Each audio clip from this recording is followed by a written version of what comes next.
thinking about going into training, I mentioned to some of my peers that I was interested in surgical oncology. And they said, well, you know, 5FU had just been synthesized at the University of Wisconsin by Charles Eisenhower and put in trials at the University of Wisconsin, and it looked like everybody with colon cancer was going to be cured with the drug. Well, that fell apart, but at any rate, at that time, he said, well, you know, it's only be a short time, and we'll have cancer with drugs, and we're not going to need surgeons like you. And so, well, I'll risk it. And it turns out that, and I would add to that, though, that I'm kind of disappointed because I was hoping that in my lifetime I would see the cancer problem be solved. And obviously time is running short here, and we better get going if that's happened. Well, I thought what I'd do is start off with just a small capsule of where we are as far as cancer is concerned. And this is data from the NIH. This is actually the estimates for year 2016, with about 1.7 million new cases of cancer, death rate of about 600,000. If you figure that out, it turns out that if you're diagnosed with cancer across the board, you got about a 35% chance of being cured. Now, there's tremendous variation. Breast cancer, for example, over the years, we've made amazing progress. And so that has gotten much, much better. And now with the diagnosis of breast cancer, we'll become close to 90% chance of surviving.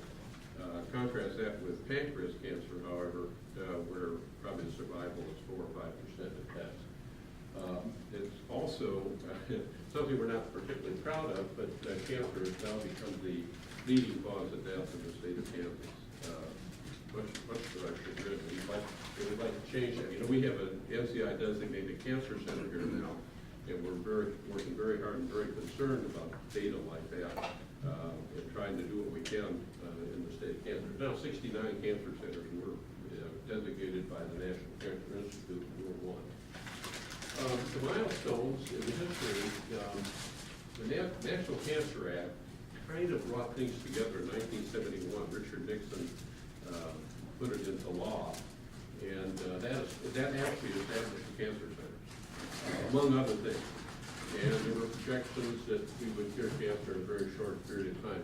John Eschenbach, who was the head of the NCI in the year 2003, said, well, we're going to eliminate cancer by 2015, and that's that. Well, 2015 came and gone, and we ain't there yet. 2008, the Obama-Biden plan, which was basically dumping more money into cancer, which was a good thing to do, but that and the Biden moonshot in 2016, very touching because the cancer component, there's other parts to the moonshot other than cancer. The cancer part is named after Biden's son, Jewell, who died of a brain tumor, which is a very touching thing. The problem is it's a $6.3 billion lump of money over a period of years.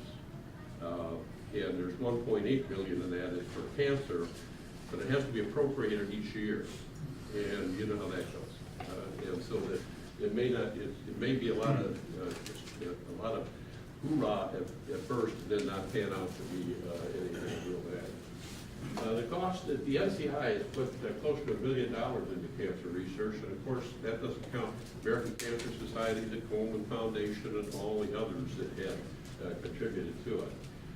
The annual cost averaged out to be about $4.8 billion in grants and things that the National Cancer Institute supports, and they support our cancer center here, and which is a large cadre now of investigators. I think we have well over 100 overseas in the cancer program, including clinicians and basic science people. We got a huge number of molecular biology types over in the cancer center building over across the way. And so we've got a very powerful program and well supported. Now, what I wanted to do was, like I say, I'm kind of disappointed that we ain't done it yet. And I'm kind of thinking, are we missing something? And so I decided to look at two programs which were very successful in a very short period of time. The first one that came to mind was the Manhattan Project. the goal of which was to develop a nuclear weapon before the Germans or the Japanese, or for that matter, maybe the Russians, who at that time were our allies, but who knows? Later that didn't prove to be the case. And so that this program is a very interesting history because Albert Einstein, who was Jewish, had escaped Germany. In 1939, he was in Long Island, just hanging out, I guess, until he went to Princeton. But he wrote a letter to Franklin Delano Roosevelt, who was president at that time, and he detailed what happened in 1938 when two Germans, Hahn and Fritz Strassmann, discovered the phenomena of the chain reaction of fission with uranium. And Einstein, when he saw that, knew immediately what it meant. It meant that there was the potential to develop an incredibly powerful weapon. And so he alerted Roosevelt, who then actually, over a few months, established the program of the Manhattan Project. It was developed from 1939 to 1946. It eventually, afterwards, evolved into the Atomic Energy Commission. Now, the thing was, how do you go about establishing this program? Can you imagine our Congress trying to do it today? I mean, with all of the WikiLeaks and the new health care bill and everything else that we're all arguing about, can you really imagine them putting together this program? So what Roosevelt did is he put it in the Army, and top secrecy. Obviously, it was important to make it top secret anyway, but it was important to make it top secret from the press and from other people who probably would have torn the whole thing apart, got into ethics about bombs and all this other kind of stuff that would have forestalled the program. Now the program was, did I skip one? Yeah, the program was run basically by two people. Major General Leslie Groves, who was a general, as I say, in the Army. He had an engineering background, and he was assigned by the Army, at the suggestion by the President, to be the head of the program. And again, this was an Army program. The other guy was J. Robert Oppenheimer, who was the lead scientist. Dr. Oppenheimer had a very distinguished career in physics. He was about 40 years old at this age, and he was put in the direction of the program. He subsequently then developed the Los Alamos component of this program, which, they established a whole community, and they moved in a number of scientists, physicists, to get this program going. This close-up picture of Dr. Rosenberg, after the war, he was accused of being a communist, and probably during the McCarthy kind of things, he lost his security clearance. This was after the war.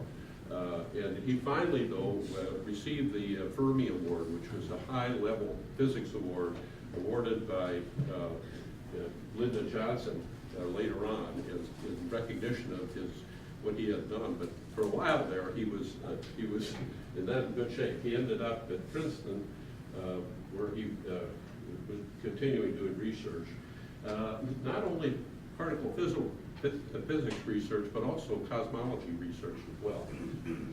Now, the program, like I say, was basically headquartered at Los Alamos, but the thing was that it very much was a program. Los Alamos is out in New Mexico, but the program used other institutions where Oppenheimer knew there was expertise that was needed to pull this whole thing together. But like I say, the basic part of this was done at Los Alamos.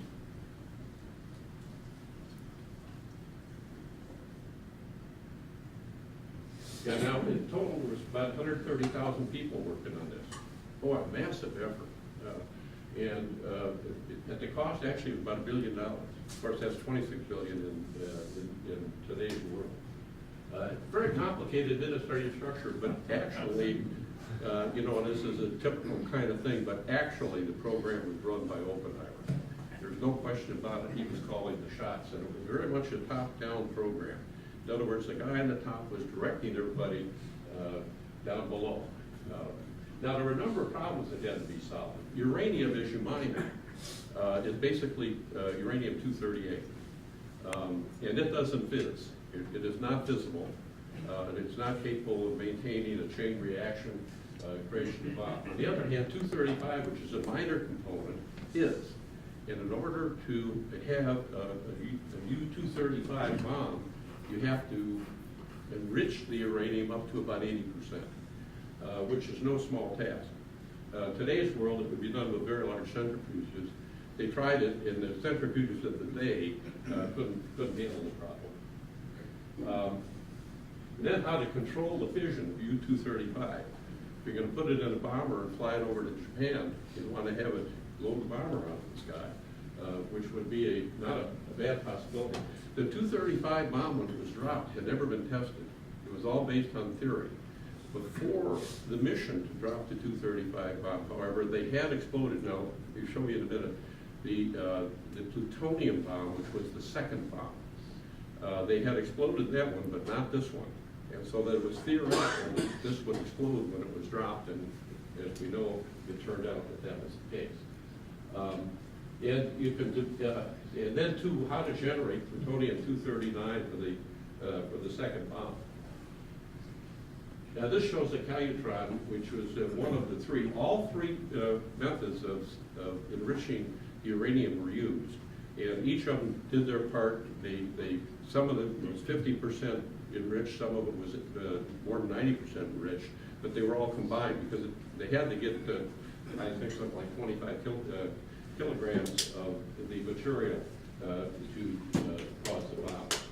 Now, the nuclear fission thing is very interesting. If you can bombard uranium-235 with a neutron, it'll establish the beginning of a chain. And what happens is that the 235 will be, I'm going to, help.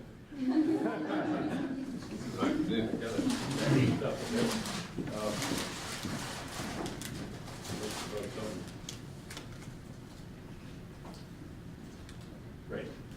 So 235, when it's bombarded with a neutron, will come very instantaneously to uranium-236, which is not stable, and it blasts apart, forming krypton and barium as byproduct, and then emitting 3 neutrons, one of which theoretically, statistically, goes to hitting the next 235 to continue the chain reaction. And all this happens, of course, faster than what I just explained. And so you end up with tremendous force. And the force is very interesting.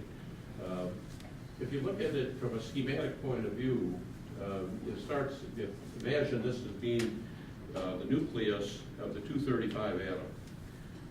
And it first elongates, and then it forms into a little peanut-like shape, and then it separates. It's kind of like mitosis, where this separation occurs. And obviously there's a tremendous release of force. You know, protons, which in plutonium, or in uranium, the atomic number is 92, so there's 92 protons. And they're held together. Now, they're all light charged. And so they're held together in the nucleus by a strong force, the binding force of the nucleus of atoms. That strong force, when it's broken, releases an enormous amount of energy, obviously. And Einstein recognized that. And you know, Einstein, I think later on, was sad that he had contributed to knowledge that led to Strassman and Hahn showing that this chain reaction was possible. Now, the plutonium, actually it was co-discovered by Joseph Trinity, who was a graduate of KU. He was working in Los Alamos, and they managed to generate 239. This is Dr. Kennedy here.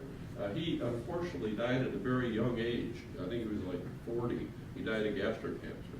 And you wonder if working with all that radiation didn't in fact have something to do with that. Now the bombs, Little Boy was the first bomb. This was the bomb that was over Hiroshima in August of 1945. had the equivalence of 15 kilotons of TNT dropped out of the Enola Gay, the big B-29, and you all know the story. And it caused enormous destruction. However, it was speculated at that point whether or not there was a need for a second bomb. And history tells us, if you've read Bill O'Reilly's book, the Death of the Rising Sun, or whatever the name it was speculated that if they had not dropped the second bomb, Hirohito would not be willing to give it up. But when Nagasaki got hit by the Pluton bomb, which was or plutonium bomb rather, which was almost twice as big, they threw in the towel. Now I know from, many of you knew Mas Chica. Mas was an early teenager, I don't know, 11, 12 years old or so, in the Japanese Army. And he has told me on multiple occasions that they were given a gun, told to get up in the caves and make the Americans come ferret them out. It's estimated that we would have lost 100,000 Marines and infantry if we had to do an invasion. It was interesting because MacArthur really wanted to invade. He didn't want to use the bomb. He did everything he could to stop the use of the bomb because he wanted to invade the Japanese to show them he could do it. He's that kind of a guy. And obviously both delivered kinetic and radioactive energy. He was a pretty good surgeon, wouldn't he? I mean, this shows the plutonium bomb. And this is, these explosive devices are interesting because this is an implosion type of weapon.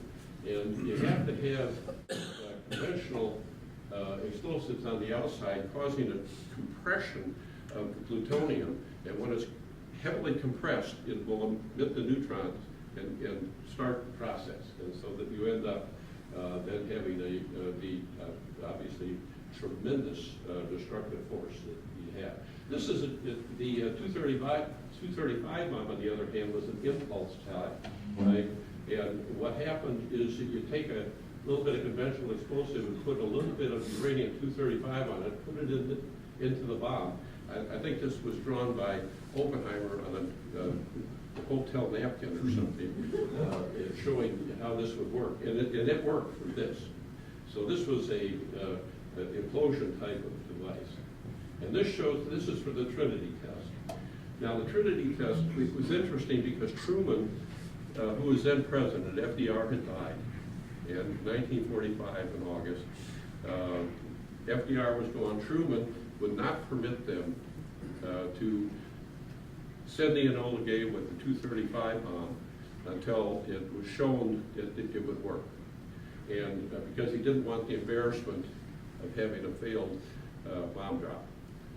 And so that when the Trinity test was done in July of 1945, Oppenheimer called Truman and said it worked. So all he said is it worked. Good thing our WikiLeaks probably would have. But anyway, he said it worked. And Truman said, go for it. And they did, and you all know what happened. Now, in considering how we beat the Germans, because you know the Germans had a powerhouse in nuclear physics. All of the the folks that were involved in this thing in Germany were outstanding physicists. The Norwegians turned out to be very important. The Germans, the way they were going to do this was to use heavy water as an absorber of neutrons to control the rate of fission. And it was very important. They had a layered kind of thing that's kind of hard to explain. I'm not sure I could, which means I probably don't really understand it. But at any rate, they used heavy water to control the rate of fission. The only real source of heavy water was in Norway, in Mork. There's an interesting book written that I've read where the Norwegians got out. There were some of them that got out and went to England, came back in a clandestine effort, blew up the plant without firing a shot. It was very interesting. They knew ways into that plant that the Germans didn't know. The Germans by that time had invaded Norway and controlled the plant. But they snuck in, blew it up, escaped. The Germans rebuilt it, as you would expect them to do. And then they decided that they were going to move all the heavy water that had been accumulated up to that point. A lot of the machinery, they were going to take it to Germany. So they loaded up a ferry boat that had to go across a long lake in Norway to get to the railhead to transfer that over. There's a movie that was produced about this because the Norwegians blew up the boat. Dam Busters. Huh? The Dam Busters. That was a movie. No, Dam Busters I think was a different thing. That was with low-flying airplanes trying to figure out how to. This was different. No, they actually got on the ship and it blew it. And so that really set the program back, and that's one of the major features. The fact that they chased all the Jews out of the country, a number of these physicists, particularly some of the mathematicians, superb mathematicians, were Jewish. And they were either chased out or in prison, and so that they lost that expertise from their program, which was very, very important. Then Hitler wasn't very interested in this. He didn't understand it, and he really didn't want to spend a lot of time, and especially along about 1945, things were going so badly for him that he didn't want to mess with this. But they had the V-2 rocket. If they could have put a nuclear warhead on that, they could have blown London out of the water, and it probably could have come after us. We'd all be here speaking German, which would be punishment that should be known that inflicted on anyone. And Werner Heisenberg was an SS officer, he's a physicist, 31 years old, he's running their program. He's also an SS officer. He had worked with Niels Bohr in Copenhagen in his training days, and he knew Niels Bohr very well. And so that he learned that Germany had invaded Copenhagen, and they were planning to round up all the Jews in Copenhagen and exterminate them. He managed clandestinely to get Niels Bohr out of the country. In fact, there's a play called Copenhagen where they theoretically both come back and discuss some of the issues about the German program, because it looks like Heisenberg was holding back on some of the discoveries, not really wanting to develop an atomic bomb. He is the Heisenberg of the uncertainty principle, for which he was awarded a Nobel Prize later on. Now, so that's one program, again, very top-down, run by just a few individuals, in this case, basically by Oppenheimer. And then, but all using other people who had expertise, all of it top secret. People in the outlying areas like Stagg Field in Chicago that was involved in a program that later became Fermilab. They didn't know what they're part of the program. They didn't know the whole program. They only knew a little bit of it, and so that that worked out very well. So now the NASA program is very similar in some respects. It was crisis oriented. Let me point that out. What happened was the Russians came up with the space shuttle. They were way ahead of us in technology. And so that... because of German physicists. Huh? Because of German physicists, that's right. Well, German rocket people. Yes. We had one, von Braun, who came in and worked on our program, but we were way behind the rocket, which would be, of course, required.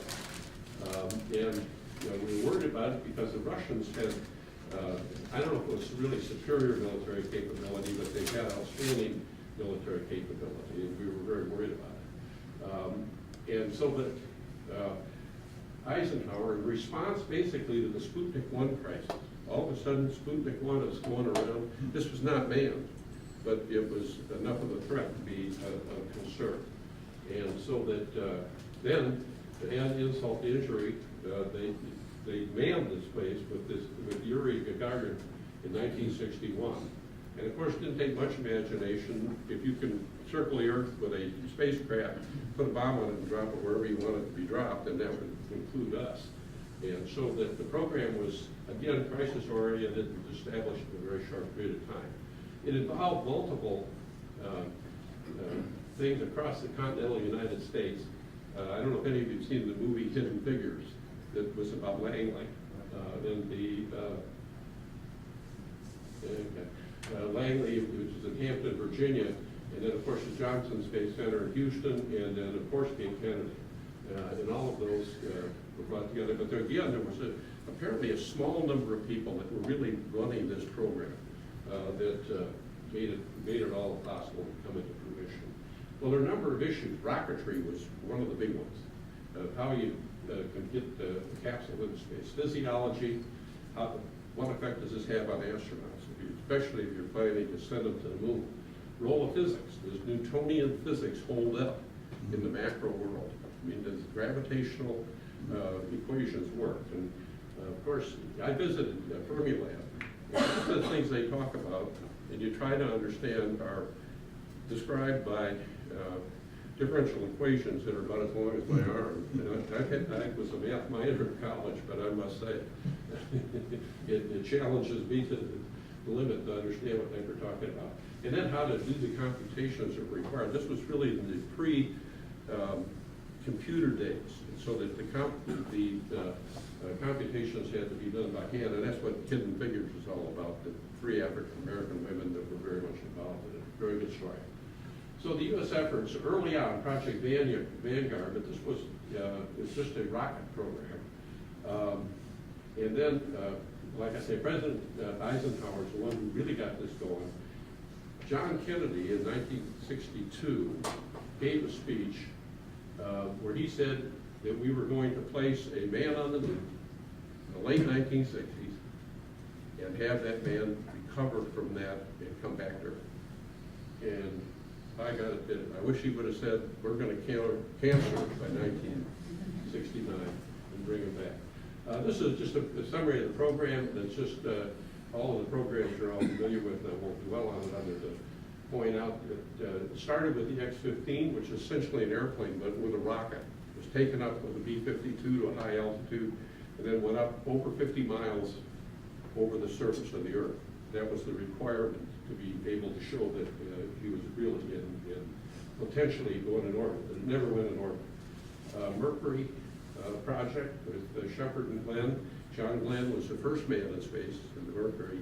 The original mission was planned for 7 rotations. After rotation 3, a warning light came on, and so they terminated it, but they managed to bring him in. And in the movie, I think they dramatized Katherine Johnson, I think was her name, that they theorized or suggested that she said, here's how you bring them back in, using retro rockets and that kind of thing. But I don't know if it's true or not, but it made a wonderful story. Then a 2-man mission with Grissom and Young, and you actually put a 2-man in mission, and they ended up with the 14-day space mission, which advanced the program. And of course, Project Apollo. Apollo 1, you know, they lost 3 astronauts in a training thing on the ground. Oxygen or something got in there, and a spark happened, and it caused tremendous flame. Apollo 8 was a moon shot with 2 astronauts, but they didn't land, 3 astronauts, but they didn't land. They circled the moon and then came back. Apollo 11 was the first time that we put a man on the moon. That was Neil Armstrong was the first man. They had a command module that came up, was circling the moon. They dropped off the landing module. Armstrong and Aldrin got out. I think I got a picture. This is actually Buzz Aldrin walking on the moon. They put an American flag on, which I thought that ought to irritate the Russians. And so, but it was a very successful program, and then they get back in their capsule, get back up in the orbiting of the moon, link up with the command module, and then come back to Earth. So that the prophecy of John Kennedy, it's a shame he didn't live to see that, because as you know, he died before 1969 when this mission was accomplished. And later on, Skylab and other programs that we're all very familiar with came about. It was a very successful program. And the elements of the program that I was interested in, it was very much centrally run, doling out assignments to various people. It's a little different than when we run our cancer research program. This shows this space station as it was envisioned, and of course with the shuttle. And it's unfortunate that program is now, because of lack of funding, is no longer in existence, and so we have to pay the Russians millions of dollars to go up on one of their rocket propelled capsules to link up with the space station.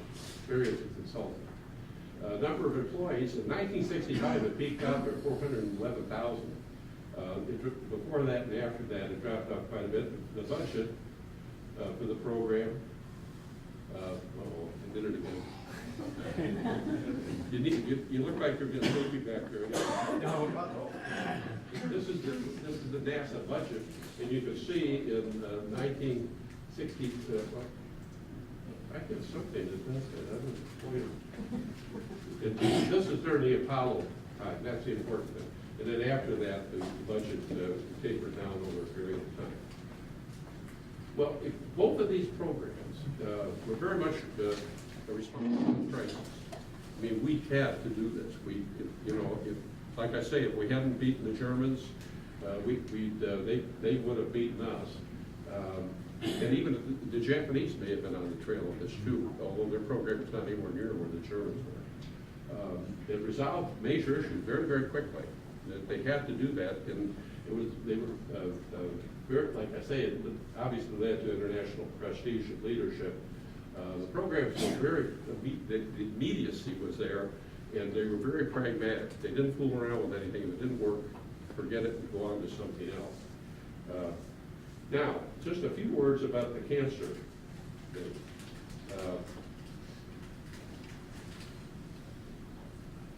Here's the problem. To me, my way of thinking, I'll get Steve Williamson to comment on it too, perhaps. But the cancer is very much a disease of mutations that occur in DNA as DNA is replicated. It's theorized by several very prominent molecular biologists that you need 3 key mutations to begin to cause cancer to develop in 2 ways. One, it will immortalize proliferation so that the cells will continue to proliferate, and it will get rid of apoptosis, which causes the destruction of the cells. There's normal cells that turn over faster than cancer cells, but they are programmed to die so that they don't continue. It continues to proliferate and replace, but as it's replaced, the old stuff is gotten rid of. Now, I've shown up here what the problem is these mutations are not stable. They can be caused by a number of things. Simple replication, sometimes because something happens in the DNA molecule as it's being replicated where it tears. There's repair mechanisms, but the repair mechanisms don't always work. Now, the Lynch syndrome, which causes, where there's a high incidence of colon cancer, happens because of a breakdown in the repair system. And these patients all have a number of mutations. Now, on the other hand, things like virus, papillomavirus will initiate cancer, as will cigarette smoking. We all know that. But the problem is, if you take out a primary tumor, and I've designated the mutations here just with letters that are meaningless, but if you biopsy the tumor in different places, you can find different mutations. They're not the same. And they are always changing very much in a Darwinian fashion, where there's heredity, and they change almost as fast as they come about. And if you biopsy 2 or 3 different places in the tumor, you'll have 2 or 3 different distributions of mutation.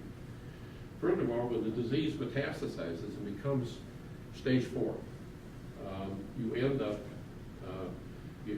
having more changes in mutations. So that if you're designing a drug to beat mutation A, by the time you're down to the second mutation, the second method here,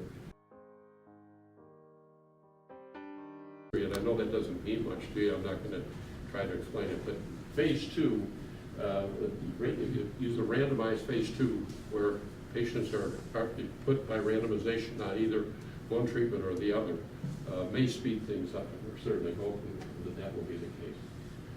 And we got to ratchet up prevention. Kansas is one of the worst states as far as the HPV vaccine is concerned. And now our folks in preventive medicine are working on that, and they have a large program in place to bring that up. But we're among the last states as far as HPV, and it should be immunizing guys and girls. Because, well, in the first place, guys can get head and neck cancer. But if we could get everybody immunized, theoretically, squamous cell carcinoma of the cervix would disappear. And so would about 20–30% of head and neck cancer, because they're probably induced by this virus. Getting people to quit smoking, obviously, we've been doing that for years. Obesity, to try to get everybody to trim up, and trim down and lose weight would be helpful. And so we're trying to think of ways, and I'm trying to think of how they did it with the two programs and how we can adapt that to cancer therapy. With that, I'm going to quit.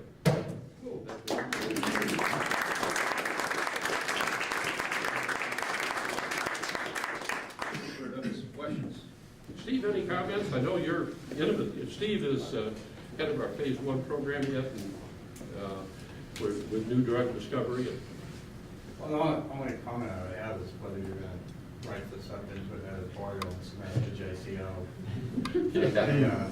Maybe it'd be a good idea. How the NCI might want to change how they do things. Well, if I do, I'll get you to edit it. Sure. Thank you.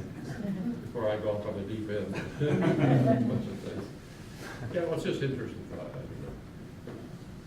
Yes, sir. In some ways, this sounds a lot like tuberculosis. Like what? Tuberculosis. When they first, before there were any drugs for TB, they established these public health programs, and the incidence of TB actually was on its way down before drugs.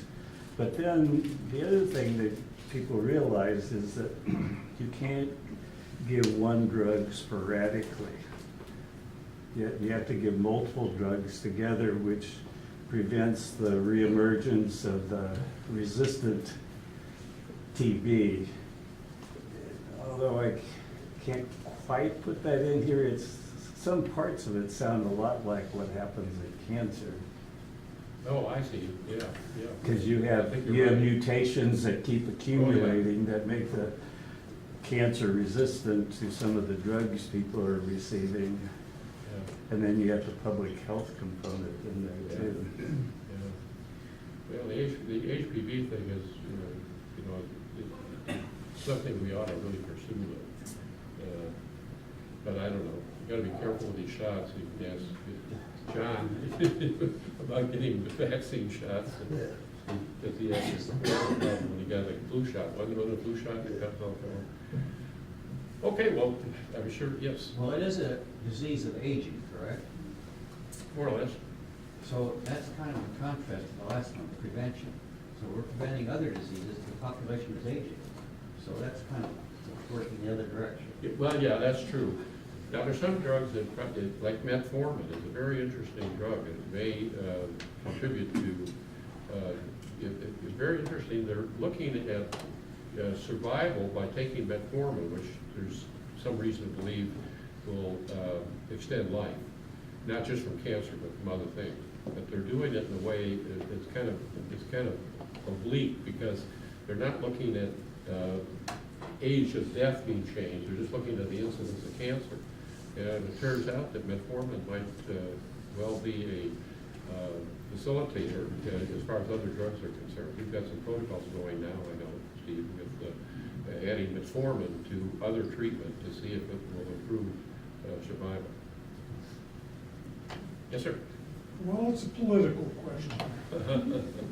Top-down doesn't work with a lot of scientists, unless you've got 100% secrecy, which also doesn't work with a lot of scientists. Yeah. And if you're talking about the state of Kansas, then you've got a bunch of parents out there who just don't seem to want to vaccinate their children. It's not quite the same as making a bomb, because there is this horrible human element here that would prevent practically all of the really good aspects of what you've been talking about, Dr. Jewell, Yeah. which is control. Yeah. Without absolute control, neither of your first two programs would have gone anywhere. Yeah. And I have a feeling that this is what we're talking about with these national centers. Before the cancer centers, there was the mental retardation centers. Yeah. Both of them happened almost simultaneously, and they were all disseminated, and each center had its own characteristics, its own scientists. Those scientists had their own careers. It would be very hard to rally a universal approach, say, to Yeah. pancreatic cancer.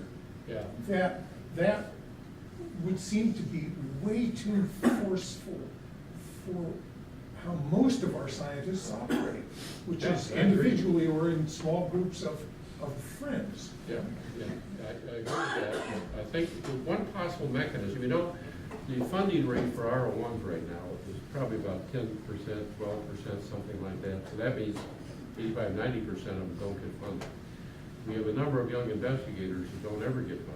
But what if you had somebody on the top of the heap that would let contracts to do specific work in specific areas for those individuals? Now, admittedly, maybe excluding the people you really would like to have in. The ones with the RO1s. Well, The very with the top of the R1, group. that's right, but I'm just Yeah. talking off the top of my head now, I mean, I don't really know.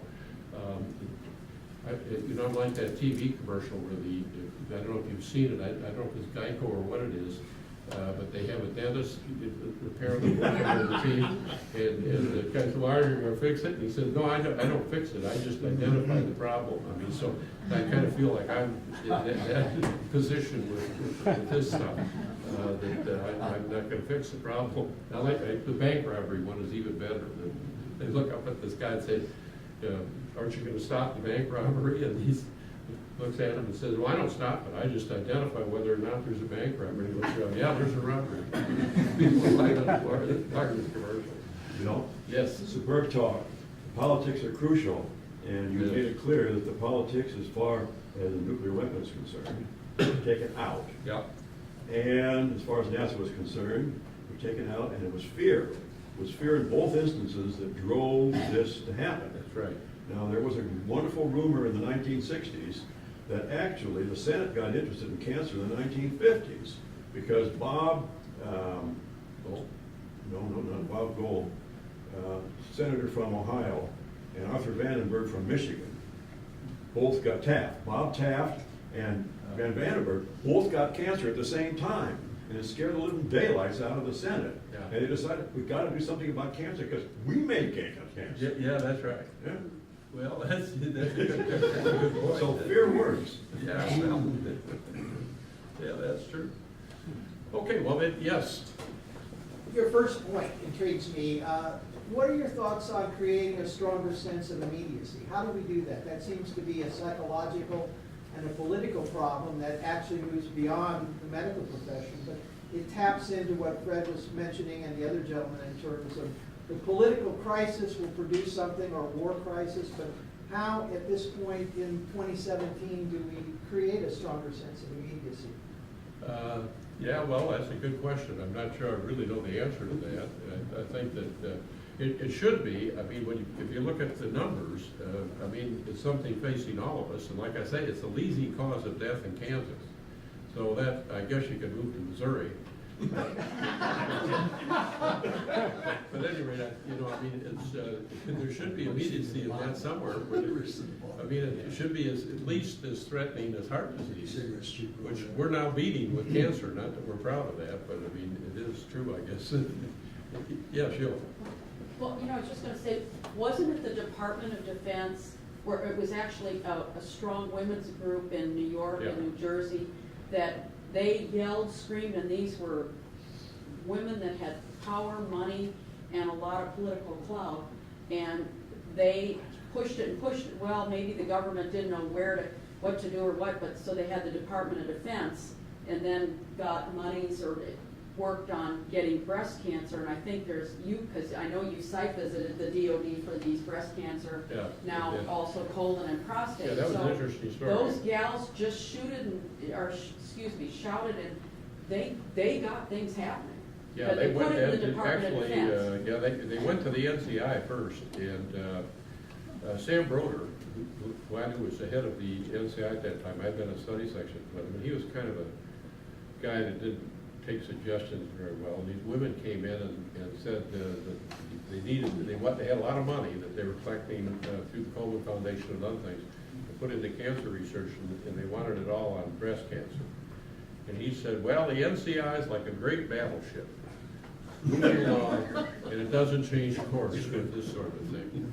Well, they heard that, and they departed, went back to Congress, I think, and said, this ain't gonna work.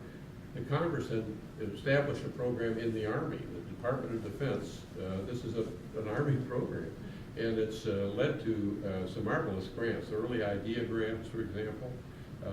But it focused first on breast, and now it's been prostate and many other diseases are part of it, but breast is still a very important part of it. But it worked. I mean, you know, breast cancer now, we're doing pretty good with breast cancer, other than the triple negative, which there's certain cohorts of breast cancer, certain molecular types of breast cancer, we're not doing very well. But basically, with most breast cancer across the board, we're doing very well. 90% survival or so overall in breast cancer is remarkable. If we could get that with pancreas and lung, we'd be in good shape. But it's not close. Okay, well, thank you very much.